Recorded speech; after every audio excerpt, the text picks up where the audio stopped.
There are many kinds of hairdryer in the market, but they seems to have the same problem again. Either the hairdryer length is too short or the noise caused by the hairdryer is too loud. As you can see in the video, the user is struggling pulling the hairdryer near to the mirror as he needs a good look of his hair while blowing his hair. And the noise caused by the hairdryer is also disturbing his roommate, which is studying for his test. Now, our team introduced the all-new soundless and wireless hairdryer. This hairdryer is for those who are struggling to pull their hairdryer to the mirror and the sound disturbing their roommates.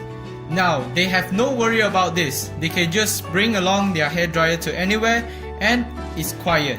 And you can just blow your hair without anyone noticing it.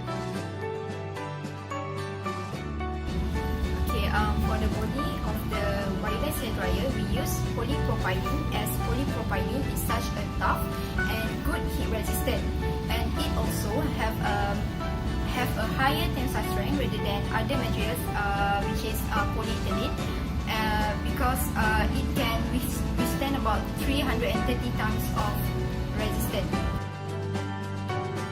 And for the battery, we use lithium ion because lithium ion is long lasting and it can recharge about 50 minutes and withstand about 1 hour rather than other battery like nickel cadmium and lead acid.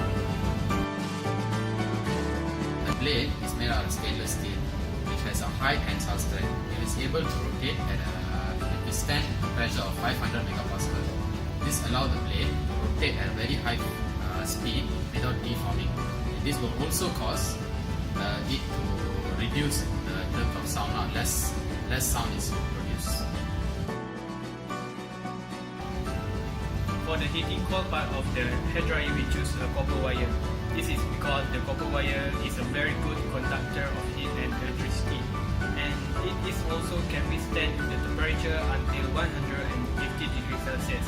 As we know, the temperature of the hairdryer is about 60 degrees Celsius, and the temperature of the copper wire can withstand 3 times higher than the optimal temperature of the hairdryer. So this is why we choose the copper wire as the heating coil part of the hairdryer, and it is also has a higher efficiency as compared to brass and alloy.